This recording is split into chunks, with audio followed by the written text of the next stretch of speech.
Aí, pessoal, boa noite. Boa noite a todos que sempre acompanham aí o canal O Ponto da Política, agora a TV O Ponto da Política. Estamos iniciando mais um programa, O Ponto da Política. Eu sou o Chicão Somavila, editor deste programa, que é realizado da cidade de Pinhais para o Brasil e para o mundo. Hoje é sexta-feira, dia 20 de março de 2020, são 19 horas e 30 minutos. Na pauta de hoje, vamos falar sobre economia política da crise, que, aliás, esse programa era para ter ido ao ar na quarta-feira, né, professor Marcelo Marcelino? Mas, infelizmente, não deu certo a conexão, né? Infelizmente, as tecnologias, às vezes, não são suficientes para dar o suporte que a gente precisa, né? Naquele momento que a gente precisa mais, ela, às vezes, nos abandona, né? Mas vamos se organizando, né? Legal. E como eu sempre digo, pessoal, o espaço é aberto, né, e democrático. Participe com perguntas, sugestões ou opiniões, observações, enfim, que nós estamos aí. E como eu já falei, que para falar sobre este assunto, na conexão diretamente de Curitiba, está o professor Marcelo Marcelino. Ele é cientista político, sociólogo, economista, pesquisador e professor da Universidade Federal do Paraná. É também escritor e consultor acadêmico. Boa noite, Marcelo Marcelino. Seja bem-vindo ao programa. Como é que está você? Tudo ok? Boa noite, meu querido amigo Chicão e todos os demais ouvintes e aqueles que nos veem através do seu canal comunicativo, importantíssimo e alternativo para informação e comunicação da população em geral. Legal, bacana, muito, muito legal. Deixa eu colocar aqui, abrir, deixar no público. Senão, vamos ver aqui. Se você quiser compartilhar, aí basta você entrar na minha página. Deixa eu ver se eu consigo compartilhar aqui para você. Compartilhar em uma página. Deixa eu ver aqui. Eu vou pôr aqui, Marcelo Marcelino. Daí você pode compartilhar aí para os teus amigos aí. Vamos ver, não é essa aqui. Vamos aqui achar outra página aqui para compartilhar. Sim. Vamos ver aqui para quem que vai.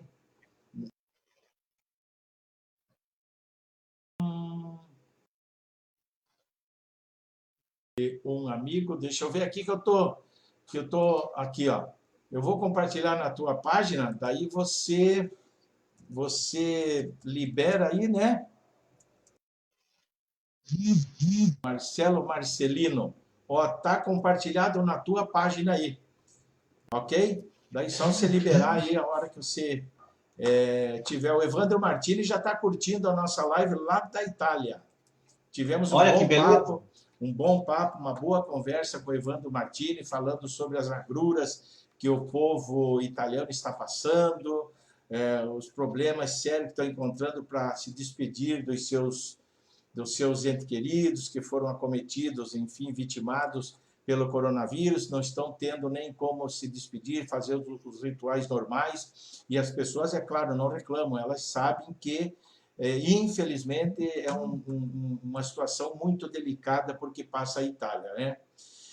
E o meu comentário inicial, eu sempre faço um comentário inicial, Marcelo Marcelino, sobre essas situações sobre algum assunto, e hoje eu peguei dois assuntos aqui, vou falar alguma coisa bem rapidinha, é sobre uma postagem que está rodando na internet, etc. Eu fui pesquisar e é isso aí mesmo, né? Ela está assim, para quem ainda acha que é bobagem ficar em casa, ou se cuidar, ou não manter uma distância de 1 metro uma pessoa da outra, e principalmente não tomar os cuidados devidos. Então, esse quadrinho ele fala sobre a Itália e o Brasil. A Itália teve o primeiro caso dia 30 de janeiro. O Brasil teve o primeiro caso em 26 de fevereiro. Eu tenho aqui no celular. 23º dia na Itália, 155 casos com 3 mortes. 24º dia, hoje, no Brasil, 621 casos e 7 mortes. Veja só. 49º dia, hoje, na Itália, 41 mil e mais de 41 mil casos e 3.045 mortes. Aí fica a pergunta, o 40º dia no Brasil, como será? As pessoas devem se cuidar bastante, né? Todos nós. E tenho mais um aqui, que eu também tenho mais uma que eu peguei aqui agora há pouco, matéria de jornal aí, coronavírus no Paraná, confirmados 36 casos, subiu de ontem para hoje um número, né? Curitiba com 27 casos, Londrina confirmados, Londrina 3, Cianorte 2, Campo Largo 1, Foz do Iguaçu 1, Guaíra 1, Maringá 1, suspeitos 202 casos. Então, todos nós temos que se cuidar, inclusive, principalmente, é claro, todos nós, mas principalmente aquelas pessoas que não põem na cabeça, que não entra na cabeça que isso não é frescura, isso não é idiotice, isso não é bobeira, isso é uma coisa séria.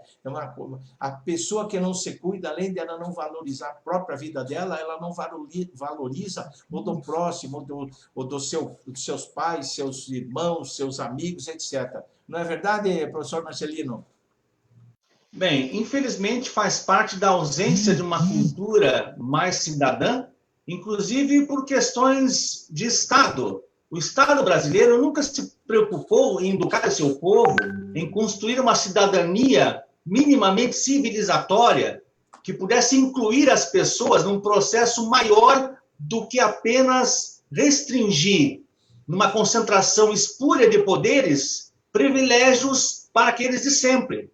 Então, a sociedade brasileira ela não participa, de fato, das ações, das implementações das políticas públicas, não tem acesso aos bens simbólicos da cultura. É uma sociedade muito carente em todos os sentidos, e não é só a população pobre em geral. A classe média é muito carente de cultura, de acervos educacionais, de conhecimento. As pessoas não estão acostumadas a construir e lapidar a cidadania como deveria. É uma sociedade carente de muitos aspectos. Se a sociedade italiana, que é uma sociedade mais desenvolvida que a brasileira em muitos aspectos, chegou a esse ponto de um exagero absurdo de mortes, doentes, etc., imagina o Brasil, que não tem as condições mínimas necessárias para dar conta das suas necessidades básicas, das suas demandas sociais, inclusive, evidentemente, as de saúde. A sociedade brasileira sempre ficou refém da política burguesa, da classe dominante, que nunca construiu uma cidadania com esse povo. Esse povo está carente de muitos séculos, historicamente falando, carente de uma série de elementos fundantes e básicos para construir e lapidar uma cidadania legitimamente brasileira. Nós não temos essas condições ainda, nós somos muito primários em muitos aspectos. E quando acontece uma calamidade como essa, o povo brasileiro fica refém, não sabe o que fazer, não sabe o que pensar, não sabe como agir. Então, não é apenas o povo em si, mas é uma história de vida onde a política, na sua fase de construção de poderes e concentração de poderes, que já vem de séculos, apenas restringiu o conhecimento para pouquíssimas pessoas. Então, infelizmente, essa calamidade tende a crescer ao longo desse mês de março. Não é o que a gente gostaria, mas, infelizmente, tudo está se movendo nessa direção e vamos ter que nos adaptar, mesmo que seja na marra. É uma economia de guerra, uma política social de guerra, da qual o Brasil não está preparado, os seus governantes não estão preparados para lidar com esse problema seríssimo, que não é só a crise da saúde em si, é a manifestação de uma carência de todos os aspectos da vida social brasileira. Muito interessante, muito esclarecedora essa tua participação, essa tua primeira participação. bastante. Bolsominions atacam Vera Magalhães. Chegou aqui um site de notícias que eu assino, né? É isso aí, agora começam essas guerrinhas aí. Guilherme Chelpin Santos, boa noite a vocês, Marcelo e Chicão, está nos cumprimentando aqui. Evandro Martini, lá da Itália, deu uma boa noite. Tem aqui Maria Helena, nossa secretária também. Agostinho Maquevix, né? Maquevix é o Agostinho do Aviário, está sempre nos acompanhando. Muito obrigado aí pela presença de todos vocês. Nelson Giovernardi acabou de curtir, né? Dionísio de Oliveira Corsi também acabou de curtir a nossa live. E eu peço para vocês, pessoal, por favor, deem mais uns likes, curtam mais. Se puderem, por favor, compartilhem a nossa live, como eu sempre repito, sempre falo, para que as pessoas conheçam o nosso trabalho não é monetizado, e para que saibam principalmente das opiniões e dos comentários que os nossos convidados fazem aqui neste espaço democrático, né, e civilizado. Então, vamos em frente aí para nós começarmos aqui com as nossas perguntas. Professor Marcelino, a economia brasileira, você como economista também, de certa forma vem com seus altos e baixos há muito tempo, não é de agora, né? Com seus sobressaltos, né?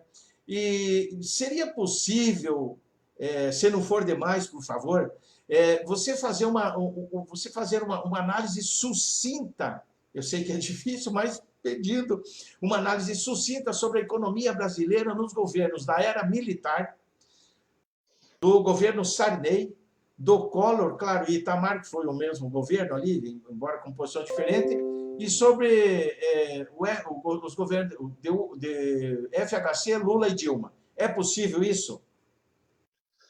É possível, é uma tarefa grandiosa. Eu vou tentar, de forma sucinta, estabelecer um link entre o período anterior, que remete à ditadura civil-militar no Brasil, para trazer para alguns aspectos do presente, né? Vamos entender o seguinte, que nos anos 70 ocorreu o que a gente chama de divisor de águas na economia mundial. Houve que convencionalmente foi chamado de esgotamento do padrão fordista de produção, isto é, o ciclo do capitalismo keynesiano chegou ao seu final, a sua fase já de perdas de crescimento econômico, de restrições enormes em relação à capacidade produtiva devido à questão cíclica do próprio capitalismo, que está na gênese do capitalismo, os momentos cíclicos de crescimento e também de decréscimo ou declínio. Isso ocorreu no final dos anos 60 e início dos anos 70 no mundo inteiro. O que aconteceu nesta fase no Brasil?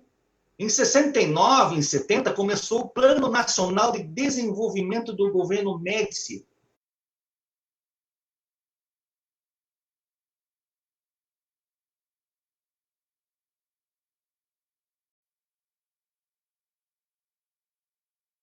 que foi capitaneado em grande medida por empréstimos internacionais vindos do exterior, principalmente dos Estados Unidos, que com o ciclo econômico em baixa nesses países imperialistas, muito dinheiro circulou na forma de empréstimos para os países latino-americanos, e o Brasil teve essa prioridade de receber esses empréstimos internacionais para fazer as obras públicas do Brasil.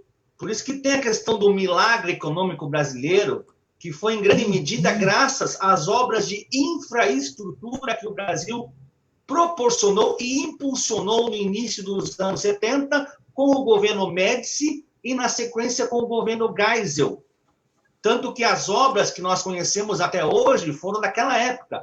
A grande hidrelétrica de Itaipu, por exemplo, que é a marca do regime militar, a maior hidrelétrica do mundo, foi construída nesse período do início do governo Geisel, em 74, 75.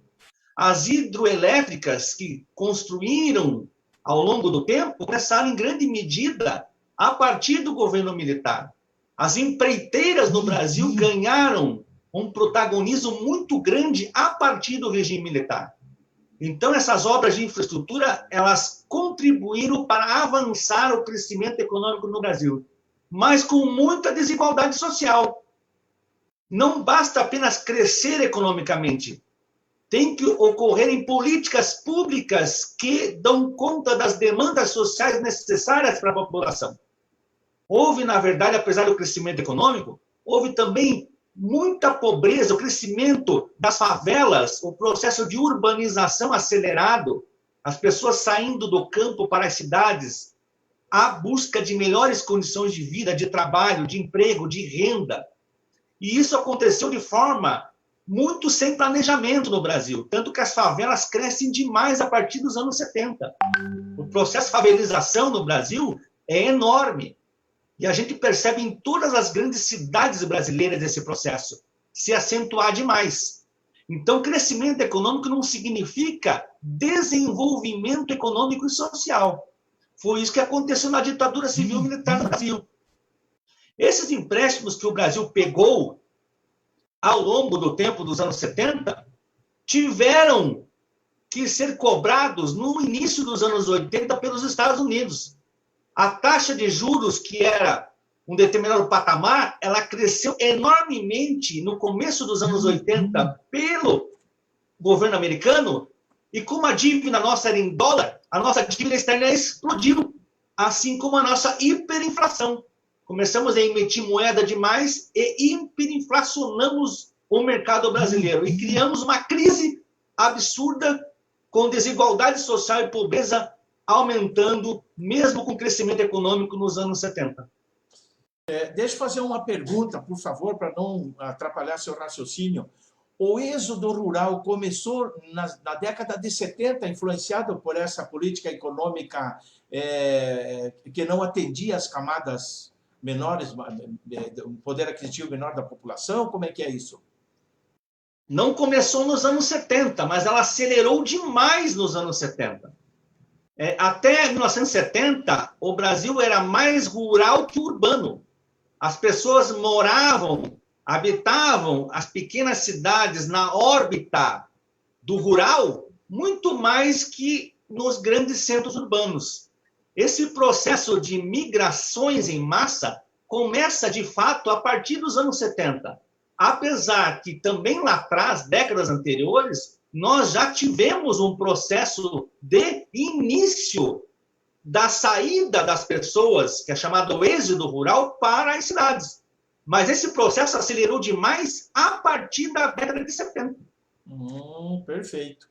Bacana a explicação. E daí, depois pode continuar falando sobre as outras economias, né, nos governos Fernando Henrique. Deixa eu ver aqui, o Evandro Martins perguntar se o período militar contribuiu para que a cultura e formação chegasse a esse ponto. Lembrando que na década de 50 o Brasil era muito importante culturalmente, né? E compartilhamentos aqui, Andréa Marcondes, Nelson Giovenardi, o próprio Evandro Martini e a Maria Helena compartilharam. A gente pede que as pessoas compartilhem, por favor, compartilhem para nós aí, para que mais pessoas conheçam o nosso trabalho, né? E daí, então, você falou da economia no governo militar. E daí, no governo Sarney, como que foi isso? Então, o governo Sarney, que é um governo de tampão, devido à perda de fôlego da ditadura civil-militar no Brasil, ocorreu uma transição nada democrática, porque foi o colegiado no Congresso Nacional que elegeu Tancredo de Almeida Neves para ser o presidente da República. Veja só, a ideia democrática e tentada, colocada em prática a partir de alguns políticos mais progressistas, a partir de uma demanda da população, era que que tivesse ocorrido já em 1985 ou em 84 as eleições presidenciais, que foram abortadas pelos grupos dominantes que não tinham interesse, junto com o governo militar anterior, não tinham interesse que a população comece a escolher os seus representantes de fato. Então, o colegiado escolheu, em vez do Maluf, que era o candidato mais à direita, um candidato de conciliação mais adequado àquele momento, que era o Tancredo de Almeida Neves. Como o Tancredo assume o José Sarney. e assume a presidência da República num grande panorama negativo economicamente e politicamente também. Porque a ditadura de 21 anos, ela esfacelou não só com a economia brasileira, mas com a democracia brasileira, evidentemente. 21 anos de ditadura, o processo democrático minimamente cidadã, ele não teve o seu percurso, digamos assim, mais espontâneo, mais adequado à construção cidadã. E aí o José Sarney vai herdar a dívida externa colossal e vai herdar a hiperinflação no Brasil. E vai passar esse período todo fazendo mini reformas econômicas, até planos econômicos com plano cruzado, de controle de preço de forma rígida, que não resolviam e não resolveram nada. Então, na verdade, a gente vai passar por um momento de turbulência até chegar no governo Collor, que fez pior ainda do que congelar preços, que não deu certo. Fez pior ainda, ele confiscou a poupança do povo brasileiro.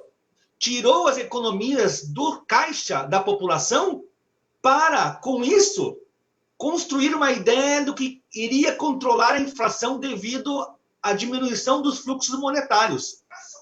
Olha a maluquice brasileira, fazer algo parecido não existe quase em lugar nenhum do mundo. O Brasil conseguiu fazer isso, conseguiu confiscar o dinheiro dos trabalhadores, dos pequenos e microempresários brasileiros, e aí muita gente, inclusive, se matou, cometeu suicídio, teve dificuldades econômicas seríssimas, graças a uma política econômica absurda, quase ditatorial da época do Collor, e que também não deu certo. A política fracassou, assim como o governo Collor fracassou, por várias razões. Não foi só por causa da Elba, o escândalo da famosa Elba, que lá só foi uma cortina de fumaça. Ele caiu, na verdade, foi despencando devido a uma série de elementos de conflito com a própria burguesia nacional. E aí o Itamar Franco vai assumir o papel como vice do Collor, que cai definitivamente em meados de 92, e a partir disso vai começar a construir um plano econômico para dar conta de controlar a hiperinflação no Brasil.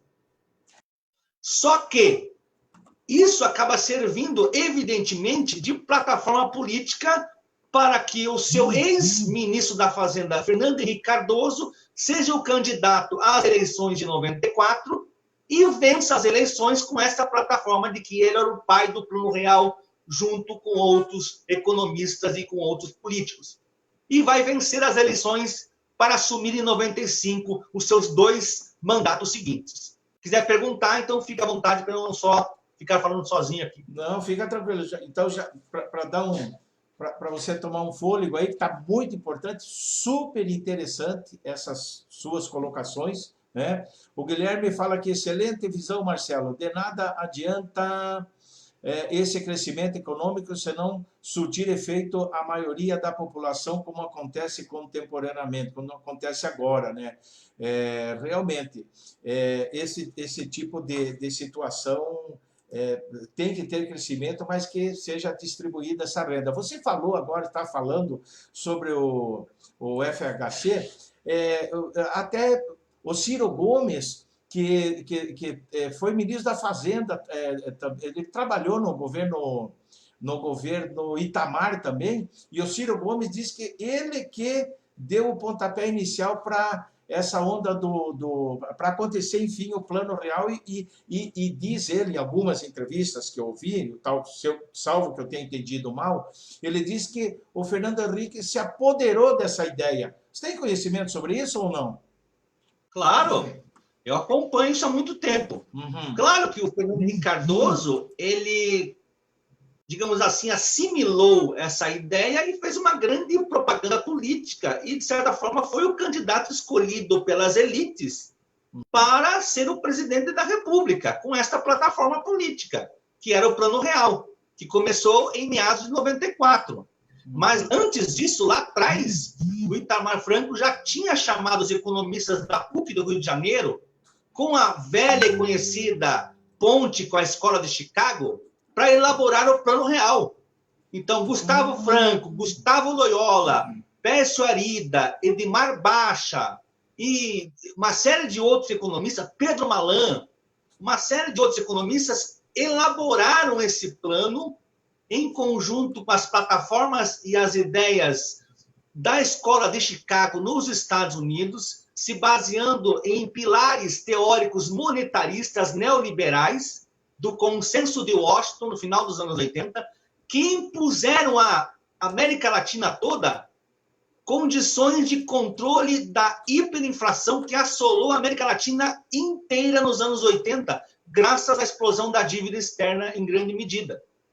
E aí, o Ciro Gomes também trabalhou junto com essa equipe, mas ele não é o principal elemento, o principal motor de construção do Plano Real, como ele diz.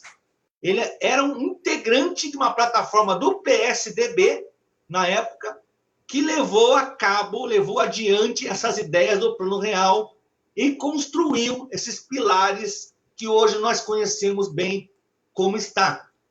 Isto é, o controle da hiperinflação no Brasil tornou-se um objetivo central e, com a desculpa de controlar a inflação, nós explodimos a nossa dívida pública com altíssimas taxas de juros que elevaram demais a condição do Brasil para uma condição subalterna em relação aos mercados financeiros internacionais. Interessantíssimo, interessantíssimo mesmo essas colocações que a gente quase não vê por aí na grande mídia, discussões ou programas que tratam desses assuntos, né? E sobre a economia durante os dois governos Lula e o 1,5 da Dilma, como que você analisaria? O que nós podemos saber de você sobre isso? Para fazer a transição necessária para a gente entender melhor, como eu estava falando, o Plano Real ele foi construído para os interesses do comércio internacional no processo de globalização econômica e financeira, interesse dos Estados Unidos, dos países imperialistas, que tinham uma plataforma não só de controle da moeda, mas também valorização excessiva do câmbio, todo mundo lembra, pelo menos nós mais, digamos, antigos, né? Lembramos que para comprar $1, você precisava apenas de 88 centavos de real, um câmbio sobrevalorizado, para controlar os preços através de uma âncora cambial artificial, e que, na verdade, levou o Brasil, no final dos anos 90, início dos anos 2000, no segundo mandato do Fernando Henrique Cardoso, à bancarrota. O Brasil quebrou, assim como a Argentina do Carlos Menem, que adotou a mesma política de forma absurda a deixar o peso argentino igual ao dólar. Essa política suicida de câmbio sobrevalorizado, combinado com altas taxas de juros no Brasil, conduzir a economia brasileira aos frangalhos no final do governo FHC e no final do governo Menem na Argentina, que levou a Argentina, inclusive, em 2001, a declarar moratória. E aí a crise política veio. Nesse bojo da crise política, não só na Argentina e no Brasil, como em grande parte na América Latina, é que surgiram os governos mais progressistas. E o Washington e os imperialistas aceitaram os governos mais progressistas porque não tiveram saída.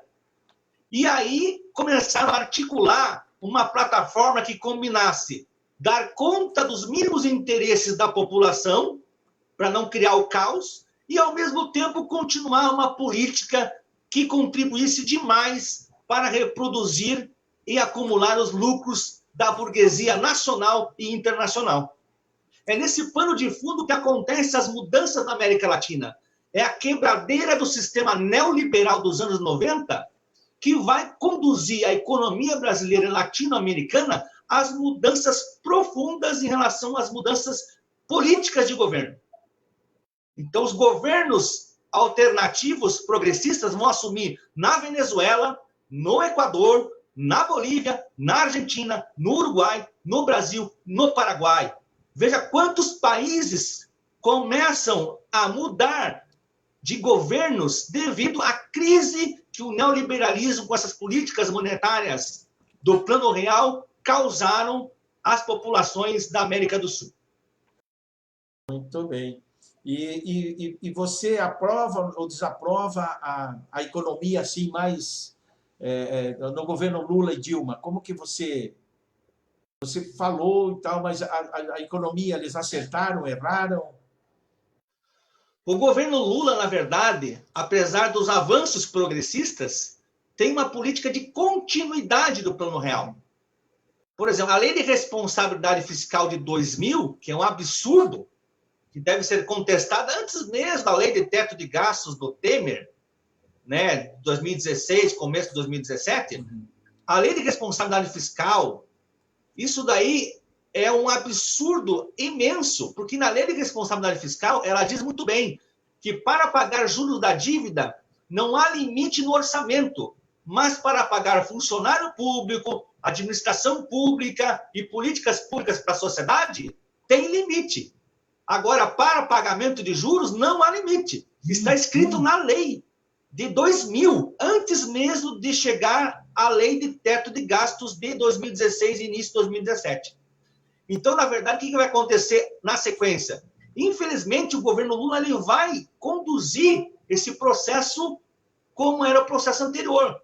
Só que, dadas as devidas ressalvas necessárias, por sinal, o governo Lula acertou demais na questão que tem uma relação muito profícua ao aumento dos gastos públicos para a educação, para a saúde, para políticas públicas compensatórias, como Bolsa Família, necessárias e urgentes. A gente está vendo agora, no meio da crise, o que está acontecendo? Está acontecendo ao contrário. Estão retirando os direitos dos trabalhadores, das pessoas que não têm emprego, que não têm renda, de receber o Bolsa Família no Nordeste, que foi a última aí, que saiu faz pouco tempo, ontem, anteontem, ou até hoje, não lembro, saiu agora. Então, essas coisas, elas devem, com urgência, serem resgatadas no Brasil. Nós estamos numa economia de guerra.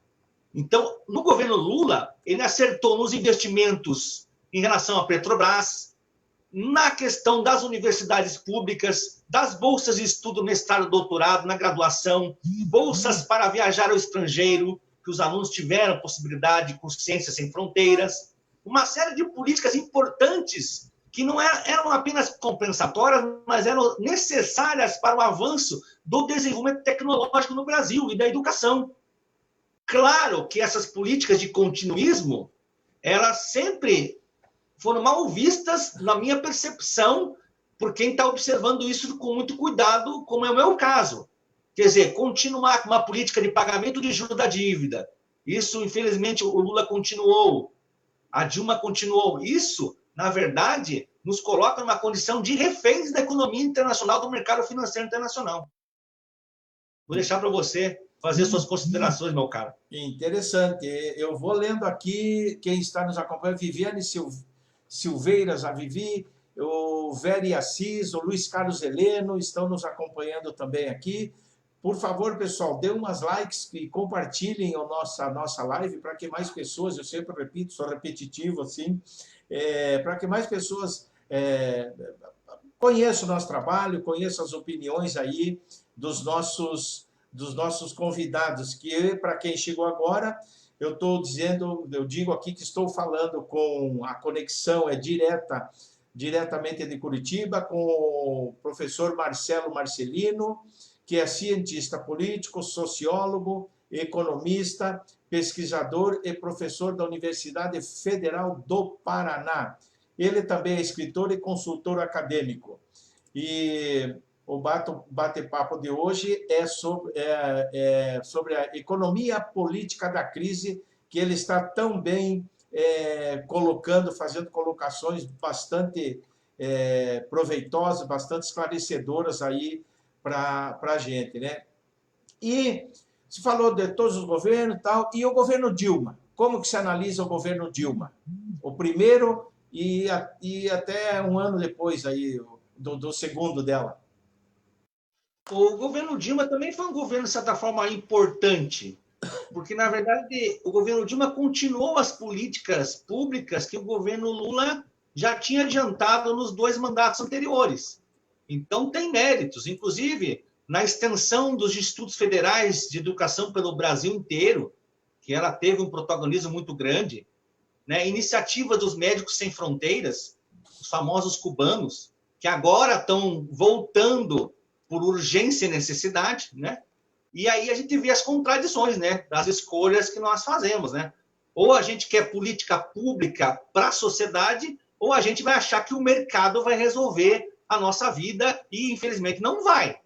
Isso já está provado e mais do que provado, não só pela literatura extensa sobre isso que a gente tem, uma literatura acadêmica que demonstra o que é o neoliberalismo, o que foi o liberalismo econômico, para a gente saber que isso é um fracasso total, geral.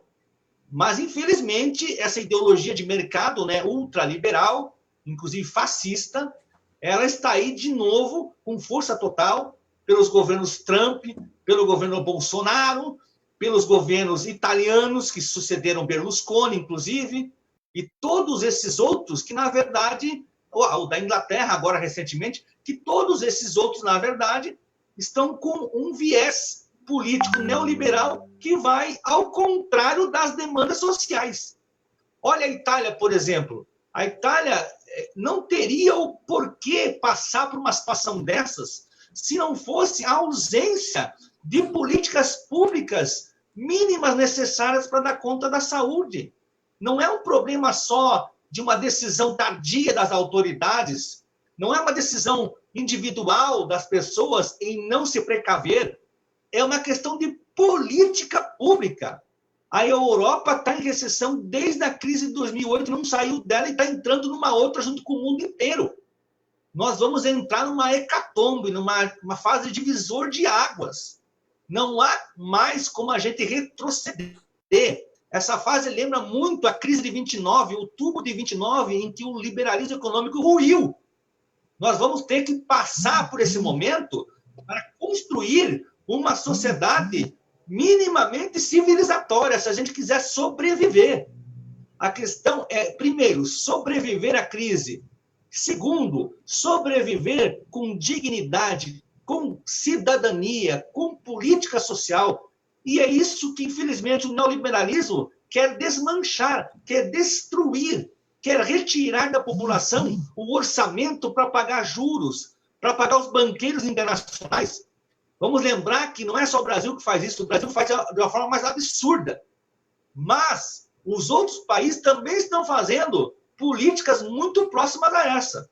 Não com a mesma intensidade, evidentemente, que o Brasil faz, mas também com muita propriedade quando se trata de socorrer os banqueiros e desfazer da população que está desassistida de minimamente uma saúde adequada.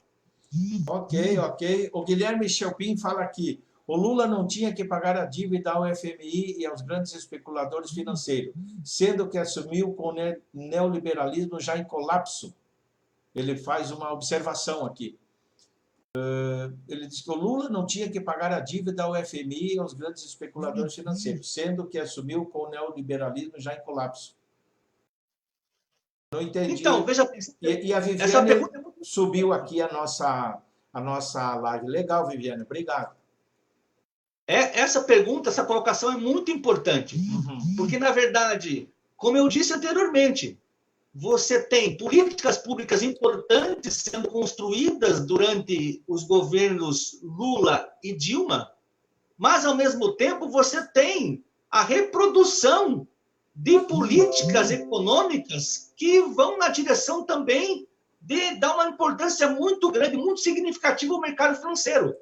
Continuar pagando juros absurdos, continuar reproduzindo capital para as mãos dos bancos, isso foi um erro crasso para os governos democráticos progressistas anteriores. A Dilma, por exemplo, uma taxa de juros de 7,25%, que ela mesma tinha baixado, ela aumenta na crise para 14,25% em 2014. Quer dizer, só aumenta a crise, a taxa de juros, ela só tende a piorar a crise e nunca ela vai dar conta de minorar as condições ou melhorar significativamente a economia. Ao contrário, quando os juros aumentam, a economia e a sociedade perdem. perdem recursos, perdem orçamento e perdem na ausência de políticas públicas necessárias para o desenvolvimento econômico, social, cultural, político da sociedade brasileira. Muito interessante, muito bem. Vamos para frente. Muito, que eu digo sempre, bem, as colocações bem claras aí, professor Marcelino. Professor Marcelino, o filme A Grande Aposta, ele aborda de forma didática, né, um momento importante da crise mundial de 2008 em relação à desregulamentação do mercado. Eu pergunto, essa desregulamentação do mercado é bom para quem? É bom para todas as classes ou camadas sociais ou privilegia determinadas camadas? Vamos explicar didaticamente, pelo menos essa é a minha pretensão, né, de explicar didaticamente como esse processo ocorre.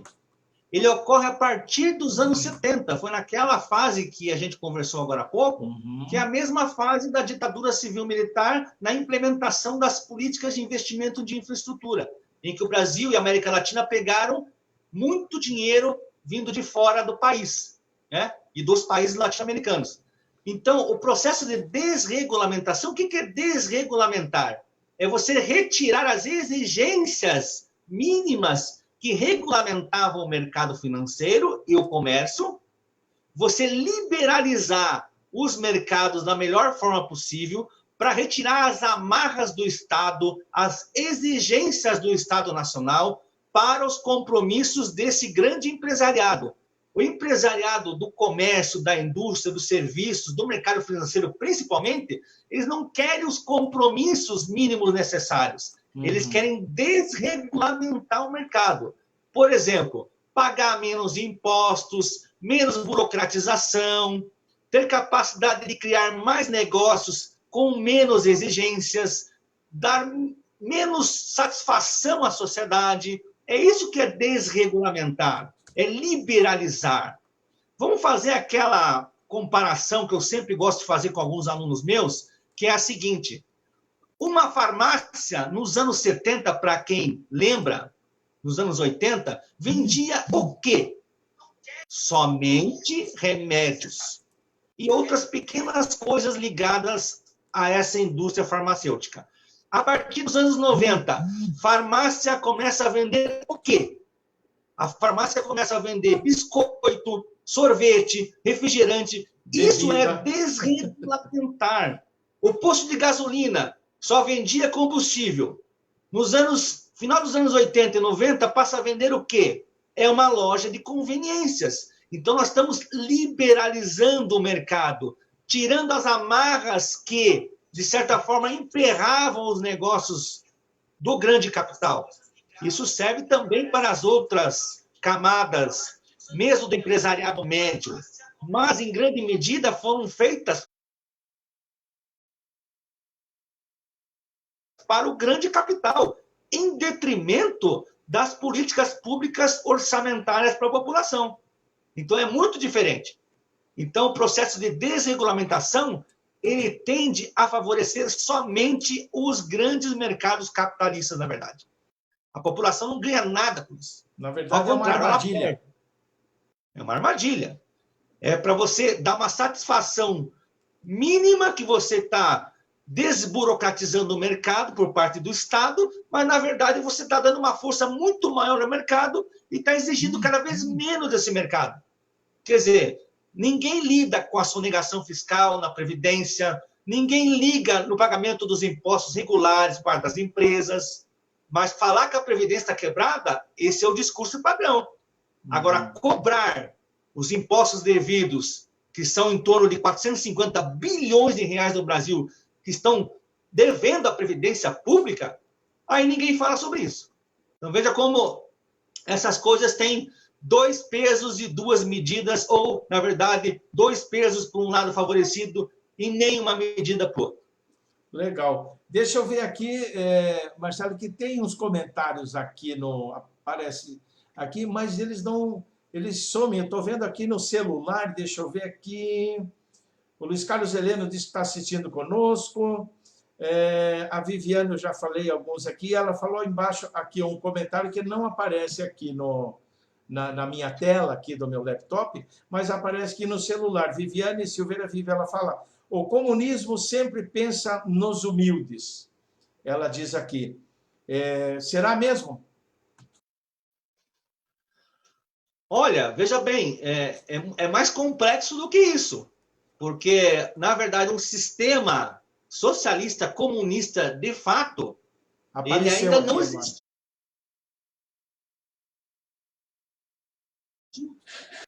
Não existiu na sua plenitude, né? Nós estamos tentando, com a sociedade civil alternativa e progressista, construir não só uma teoria, mas, quem sabe, uma organização popular que seja próxima a isso, porque o capitalismo está naufragando. Mas, por exemplo, o que aconteceu na ex-União Soviética, o que aconteceu e acontece ainda, evidentemente, na Coreia do Norte, na China, em Cuba, por exemplo, são formas de comunismo, cada uma diferente da outra, cada uma adaptada à sua realidade geopolítica, estratégica, cultural, civilizatória, humanística, histórica. O comunismo e o socialismo são processos históricos, em que você não tem uma fórmula para isso, você tem tentativas. Tanto que, por exemplo, o socialismo real da ex-União Soviética, nas mãos de Stalin, teve N problemas. Teve questões importantes de avanços econômicos, sim, industrialização, planificação estatal, que foram importantes, avanços sociais, mas também teve muitos problemas. E aí a gente não encontrou ainda, na balança, uma situação que a gente pudesse construir, de fato, uma sociedade comunista que consiga dar conta dos seus humildes, dos mais necessitados. É uma tentativa profícua, necessária, mas ainda é uma tentativa, que em muitos casos avançou. Por exemplo, em Cuba, a educação e a saúde cubana estão entre as melhores do mundo. Cuba é uma ilha. Cuba é menor que o Paraná em termos de população. Como consegue enviar médicos para o mundo inteiro e ajudar a salvar vidas? Será que ninguém discute isso? Por causa dos avanços, justamente os avanços progressistas das áreas sociais que foram realizadas neste pequeno país caribenho. Então, tem muitas virtudes, só que uma sociedade pobre ainda, uma sociedade que não é industrializada, que tem problemas do embargo econômico dos Estados Unidos que dificulta demais. Então, uma sociedade em construção ou em mutação, nós não sabemos o que vai acontecer. Agora, a China já é uma outra coisa, é uma potência econômica, é a segunda economia mundial. Aí nós estamos entrando numa fase de disputas com os Estados Unidos, onde a Rússia entra como parceira com a China, com o Irã, e até disputa a Turquia naquele divisor da Eurásia, e que é importante a gente pensar e repensar até que ponto a Turquia vai adotar um padrão dos Estados Unidos ou até que ponto a Turquia vai se aproximar do padrão da Rússia ou da China em termos de construção de economias e de sociedades mais prósperas. A Turquia ela tem uma certa potência militarmente, ela é bem equipada, né? Mas economicamente ela é forte também, aproveitando um gancho aí. Ela é a economia? A Turquia é uma economia pujante, sim. Né? A Turquia é um grande país, é um país de cerca de 80 milhões de habitantes, o tamanho do Irã, né, em termos de população. Em termos territoriais, não tanto, mas é um país grande. E é um país que tem muito a se desenvolver ainda. E se desenvolveu ao longo dessas últimas décadas. E está sendo disputado pelo eixo da Europa e dos Estados Unidos, pelo lado imperialista, e está sendo disputada também pelo lado da Rússia e da China. É uma disputa, um cabo de guerra, em que a Turquia, pendendo a um lado e o outro, faz uma diferença importante naquela região que ela está localizada, que ela está muito bem localizada. Ela está uma parte com a Europa e outra parte ela está posicionada na Ásia, bem na divisão, ali na divisa da Rússia. Isso é importantíssimo. Legal, bacana. O Guilherme Schelping Santos aqui fala: boa explicação, Marcelo. A maioria das pessoas confundem socialismo com comunismo. E a Viviane Silveira vive aqui, ela fala: e o rico cada vez fica mais rico e o pobre cada vez fica mais pobre. E essa diferença do socialismo e comunismo aí, como que você analisa isso? Pegando o gancho aqui do Guilherme.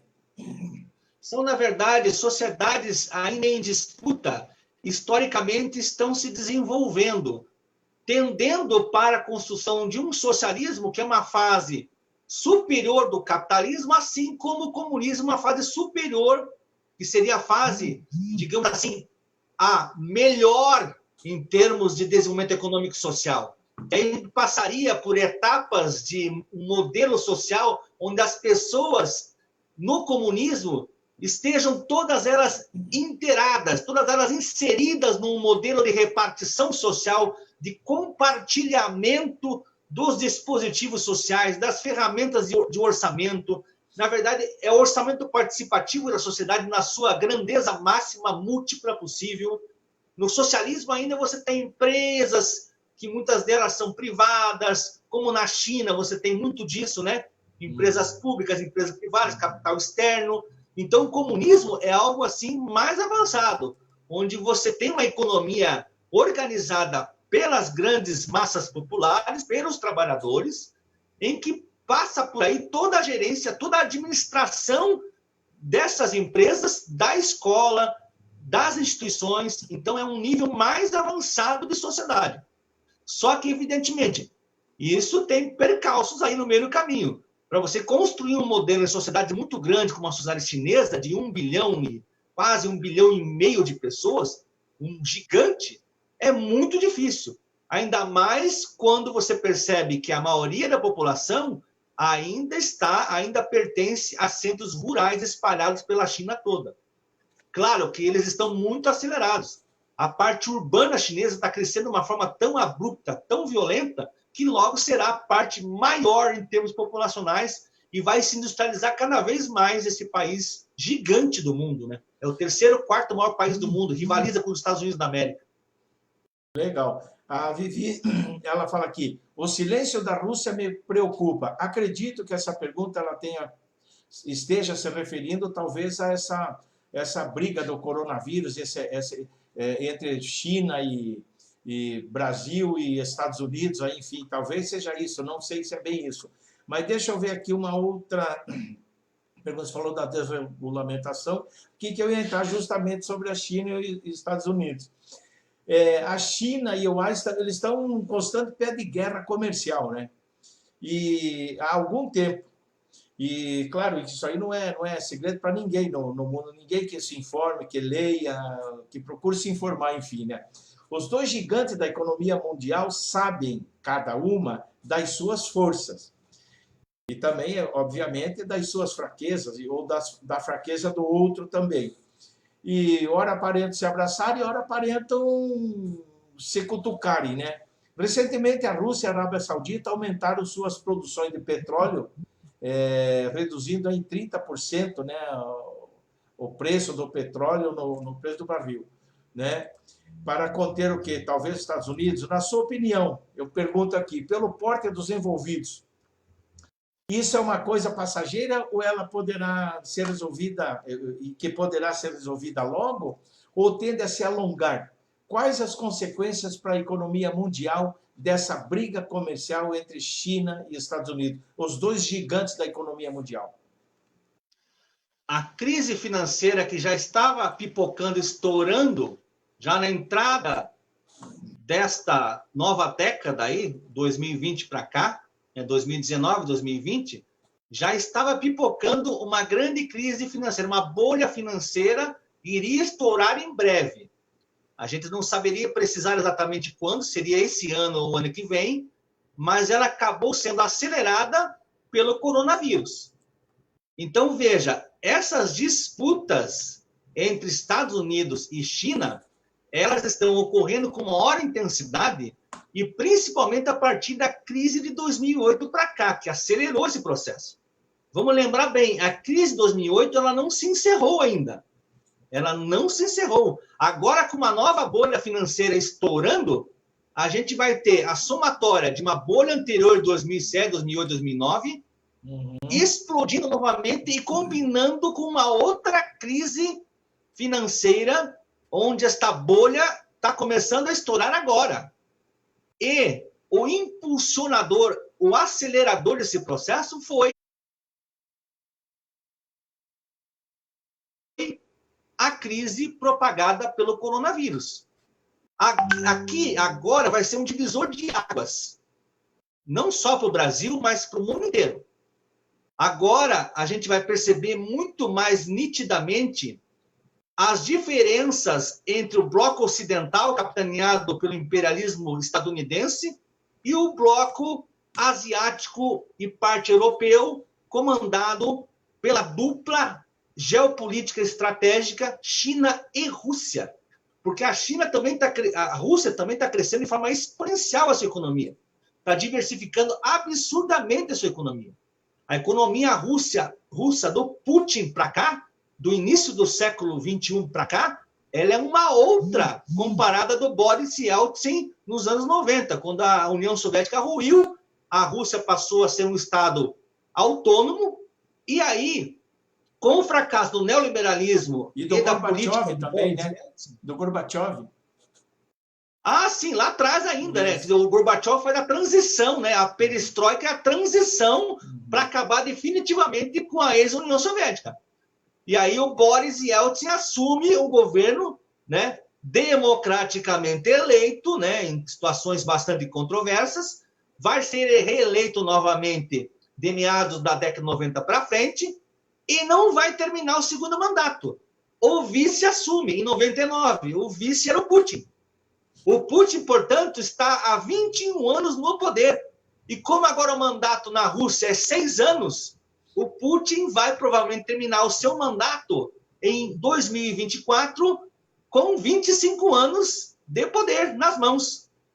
E a partir do Putin, a Rússia é outra. A Rússia torna-se novamente um Estado de muita força política e econômica. E combinado com as forças chinesas, e agora também orbitando em torno da proteção da Síria, da proteção do Irã, da proteção da Venezuela, esse grande guarda-chuva geopolítico torna ainda mais a China e a Rússia países poderosíssimos para enfrentar o gigante estadunidense, que não morreu, ele ainda vai contra-atacar, ele tem forças para isso, mas essa correlação de forças, esse cabo de guerra cada vez mais intenso, provavelmente até 2030, a China será a primeira economia mundial ocorrendo essa mutação, essa transição acelerada pelas bolhas especulativas financeiras ocorridas recentemente. Muito legal, muito bacana. A Viviane fala aqui, e para ajudar, o Flávio Bolsonaro falou tudo aquilo sobre o chinês. Chegaram agora aqui algumas mensagens de alguns sites aí, e você não acredita, é que eu não tenho como mostrar, que eu falei hoje também no live, eu não estou dominando essa técnica ainda de eu botar postagens aqui com o Zoom, mas eu estou estudando isso para começar a trazer essas matérias. Em frente à embaixada do chinesa, agora há pouco, agora à noite, foram colocadas faixas de protestos lá, suma, vai embora, tipo assim, faixas de protestos contra a China. Você imagine que problema a China, o nosso principal parceiro comercial. Qualquer um vê, o principal parceiro, uma potência, como você está dizendo, vai ser, para 2030, será provavelmente, caminha para ser a maior potência mundial. Pô, para que criar esses loucos? Sinceramente, não sei se esse pessoal que está criando esse problema é louco, ou é burro, ou são lambedores de bota dos Estados Unidos, que não querem deixar o Brasil crescer, fazer parte desse crescimento mundial. Não sei, com essas brigas aí toda hora, essas confusões. E vamos entender que o Brasil faz parte dos BRICS, né? É Brasil, Rússia, Índia, China e África do Sul. Quer dizer, ele faz parte de um bloco poderosíssimo, um bloco de influência considerável, que dá medo aos Estados Unidos e à Europa. Uhum. Ele põe medo, ele põe uma certa ressalva importante em termos de pensamento mínimo de como fazer as coisas estratégicas daqui para frente.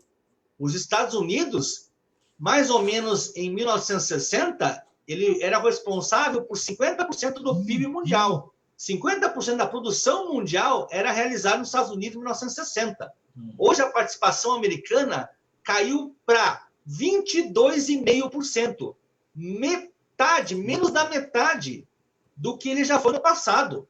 Os Estados Unidos está em queda vertiginosa. Claro que ele é um gigante, é a primeira economia mundial, ele é poderoso militarmente, sem dúvida alguma. E ele vai agir. E ele vai agir muito possivelmente de forma militar.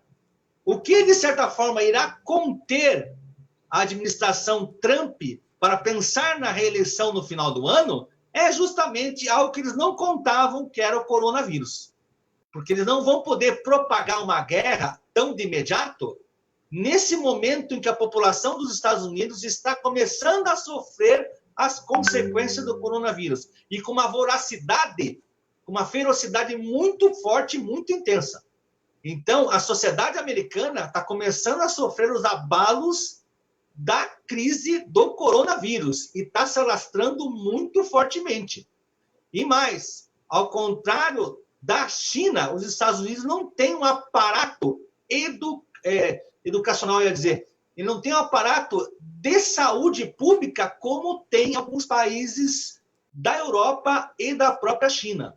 A saúde pública nos Estados Unidos é privatizada. Apesar de atenderem em hospitais públicos, os hospitais públicos, alguns deles cobram por darem assistência à população.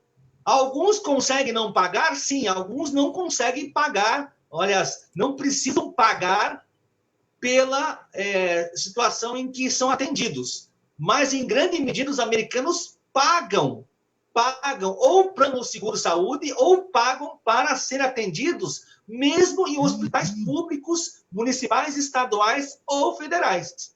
Então, a situação nos Estados Unidos é mais grave, que a pobreza lá está crescendo demais. O desemprego lá, ao contrário do que a grande mídia está dizendo, está crescendo demais.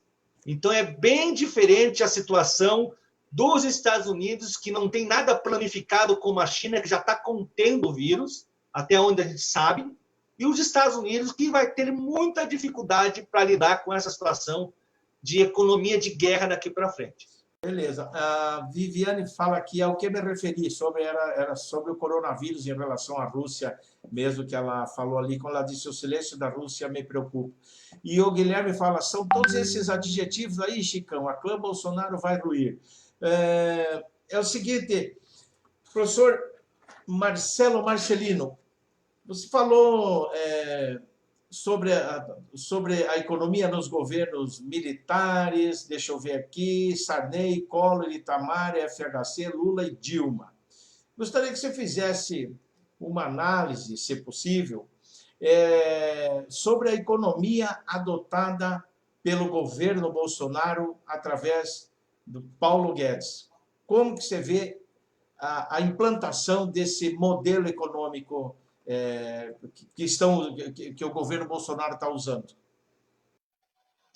O governo Bolsonaro é uma consequência do golpe de Estado no Brasil, onde Temer pavimenta o que deve ser feito, realizado a partir da, digamos assim, saída absurda da Dilma Rousseff do poder, a partir do momento que Temer assume, já em 2016, final de 2016, é aprovada de forma absurda no Congresso Nacional a lei do teto de gastos públicos por 20 anos no Brasil. Não existe lugar algum no mundo em que essa política, essa lei, aliás, ela foi criada e experimentada. Não existe nenhum lugar do mundo.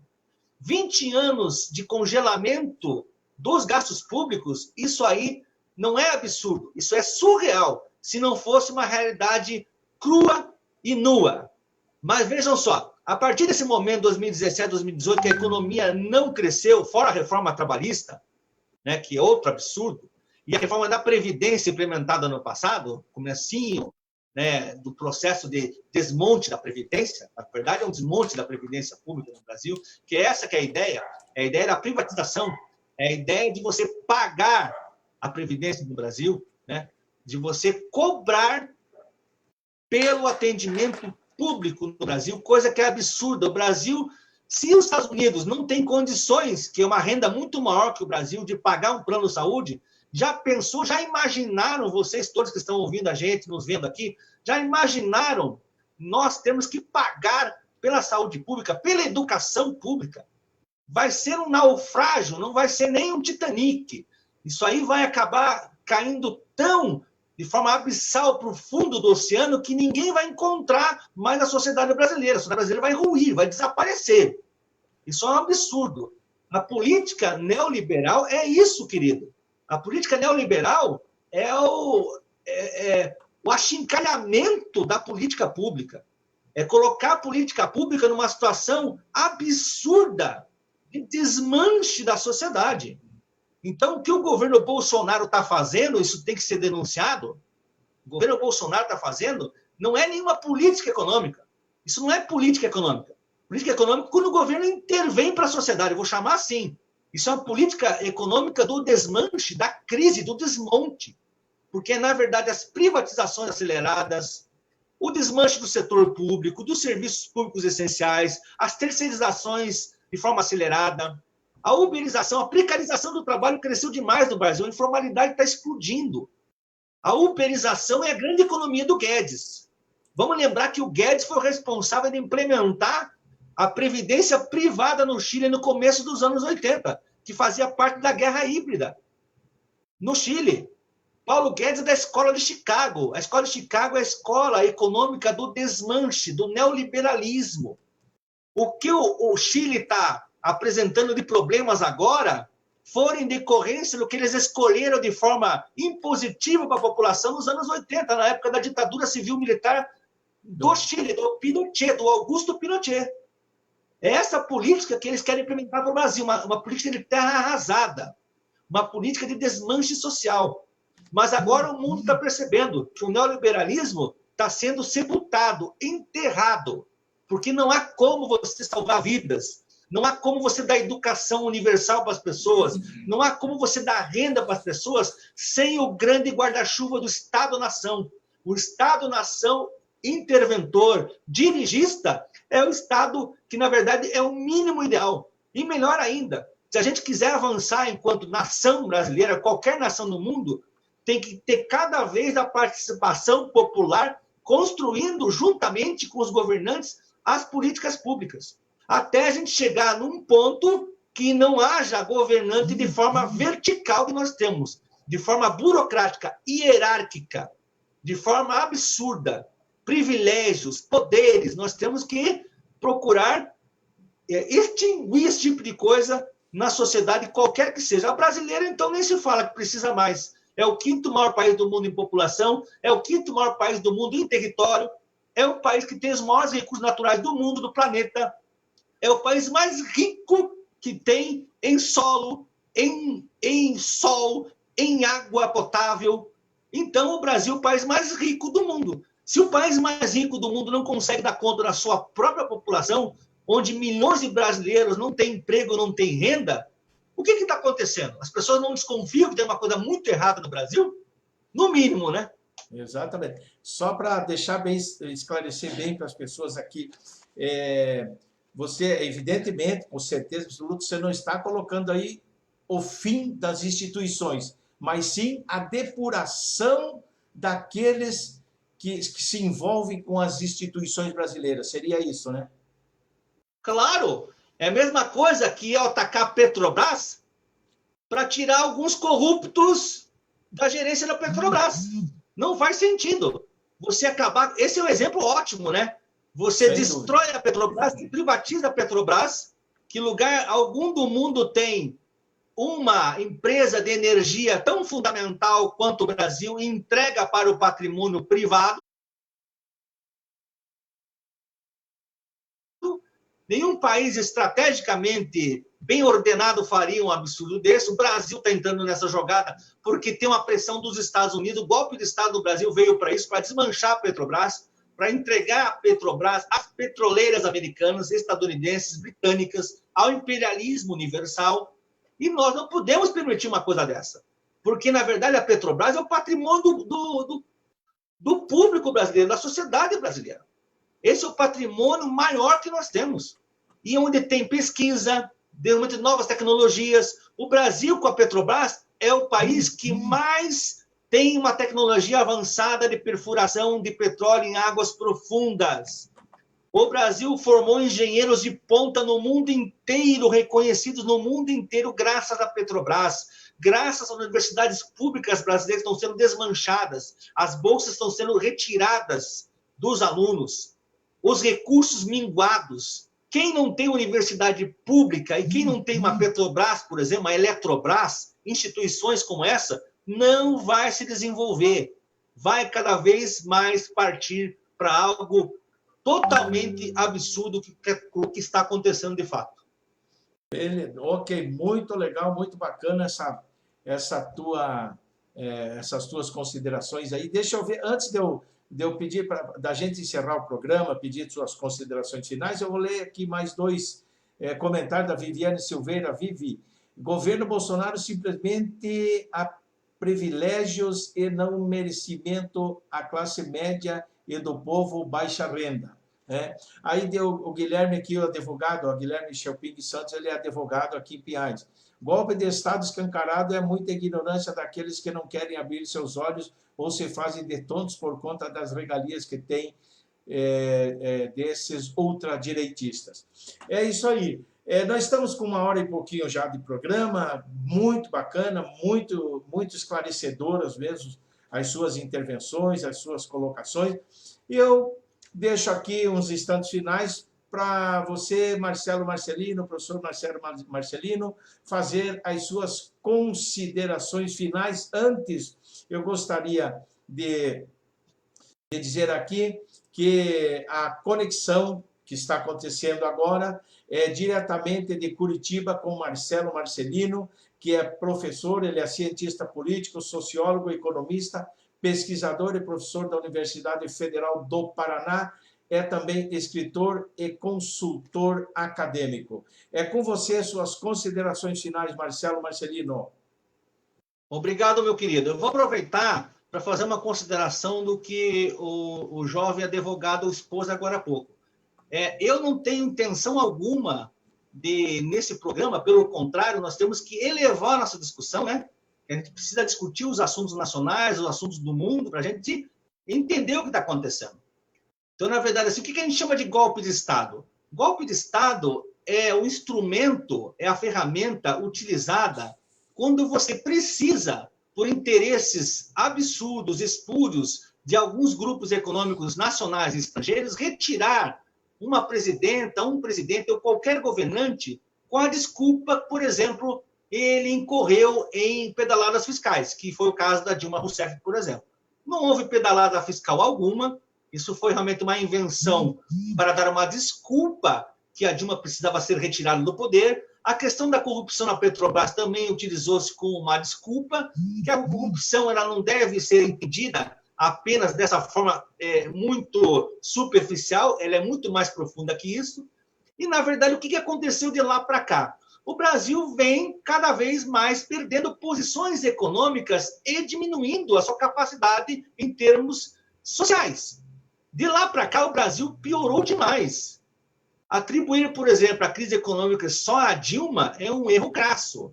Eu acho que teve alguns erros, né, por parte dela, sim, mas, ao mesmo tempo, a Dilma tinha algumas considerações importantes a fazer em termos de honestidade, em termos de qualidade de proposição de serviços públicos, apesar de alguns erros econômicos. Agora, o que foi feito a partir do Temer para cá é o desmanche da economia brasileira e das políticas públicas brasileiras. O orçamento da educação despencou, o orçamento da saúde caiu, o orçamento das políticas públicas ele está à bancarrota. Então, na verdade, não se trata apenas de defender pessoas que são mais à esquerda, mais progressistas por si só.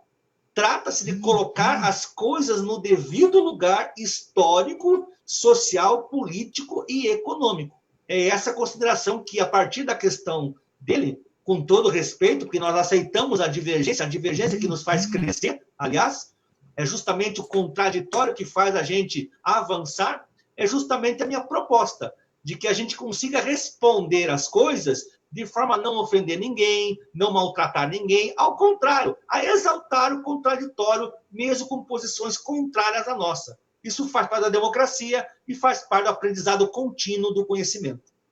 Tá ok, Muito queridão? legal. Quer dar um tchau para os teus seguidores aí, para o teu pessoal? Claro, vou aproveitar o ensejo aí e vou fazer isso. Agradeço muito. Então, quero mandar um abraço a todos aqueles que estão nos assistindo. Obrigado, Chicão, pela participação mais uma vez. É sempre uma satisfação demais participar do teu programa. O teu programa é ótimo. Continue assim, continue se desenvolvendo enquanto jornalista, enquanto comunicador social, que você é muito bom. E eu quero mandar um beijo para minha querida Manuela, saudade da Manuela demais, para a Tânia Mandarino, que eu admiro, e para todos aqueles amigos que eu não posso citar o nome agora, porque seria demais, mas que estão em meu coração e na minha estima. Um abraço a todos e obrigado pela participação mais uma vez. Eu que agradeço imensamente você ter aceitado o convite e dizer que foi realmente muito produtiva essa tua participação. Esperamos estar com você daqui a alguns dias novamente, tá ok? Um grande abraço a todos e agradecemos aí a todos vocês que participaram conosco até agora aí e que vão, e também aqueles que irão assistir depois que o programa